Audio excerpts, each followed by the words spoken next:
मोदी और योगी पर भारी पड़े अखिलेश और राहुल। यूपी में बीजेपी के हाथ से छीन लिया जीत का समीकरण। बीजेपी अब यूपी में दूसरे नंबर की बनी पार्टी। यूपी में बीजेपी के खिलाफ हवा चल रही है। डीबी लाइव इस हवा को महसूस कर रहा था। हम लगातार दावा कर रहे थे कि यूपी में बड़ा खेला हो गया है। बीजेपी को इस बार यूपी में जबरदस्त नुकसान होने जा रहा है और चुनाव परिणाम में भी ये साफ हो गया कि यूपी में बीजेपी अब पहले नंबर की पार्टी नहीं रह गई है। समाजवादी पार्टी ने बीजेपी से पहले नंबर की हैसियत को छीन लिया है। लोकसभा चुनाव में सपा यूपी में सबसे बड़ी पार्टी बनकर सामने आई है, तो कांग्रेस ने भी 2009 के बाद यूपी में सबसे बेहतर प्रदर्शन किया है। बीजेपी के कई दिग्गज नेता चुनाव हार गए हैं। मेनका गांधी, अजय मिश्र टेनी, संजीव बालियान को चुनाव में हार मिली है और ये सब कुछ हुआ है अखिलेश यादव और राहुल गांधी की रणनीति के चलते। इन दोनों नेताओं की रैलियों में जिस तरह से भीड़ जुट रही थी, उससे इंडिया गठबंधन के नेता भी हैरान दिखाई दे रहे थे, क्योंकि वो कितना भी बड़ा मैदान रैली के लिए बुक करते, लोगों की भीड़ के आगे वो छोटा पड़ जाता था। फूलपुर में तो 5 गुना ज्यादा लोग पहुंच गए थे, तो इलाहाबाद की रैली में 4 लाख लोग जुटे थे। लोगों के इसी उत्साह ने साफ कर दिया था कि यूपी में इंडिया गठबंधन बीजेपी के साथ खेला करने जा रहा है। राहुल और अखिलेश यादव की संयुक्त रैलियों ने जहां पूरे प्रदेश में इंडिया के पक्ष में माहौल बनाया, तो छोटी छोटी सभाओं ने इसे जमकर भुनाया।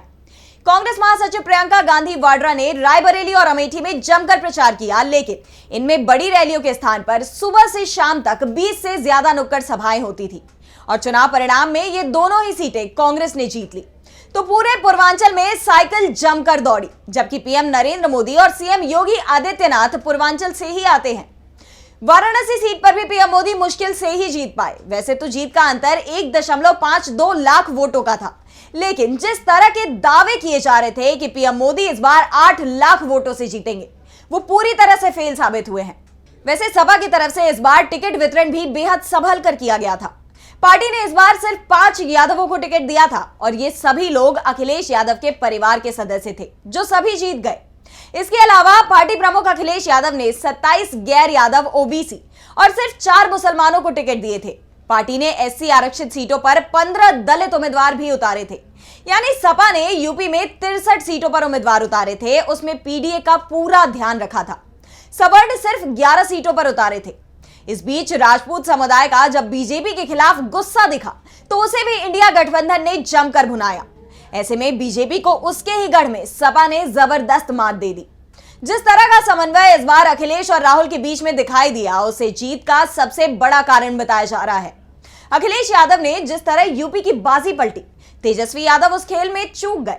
दरअसल तेजस्वी यादव ने खुद तो 251 रैलियां की, लेकिन कांग्रेस नेताओं का उन्होंने बहुत ज्यादा साथ नहीं लिया।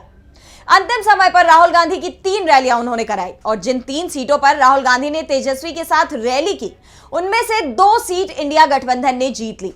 ऐसे में दावे किए जा रहे हैं कि अगर यूपी की तरह बिहार में भी राहुल और तेजस्वी यादव की संयुक्त रैलियां कराई जाती, तो जिस तरह का चुनाव परिणाम यूपी में आया है, उसी तरह का चुनाव परिणाम बिहार में भी देखने को मिलता। यूपी में इस बार सपा ने 37 सीटों पर जीत हासिल की, तो कांग्रेस ने 6 सीटें जीती हैं।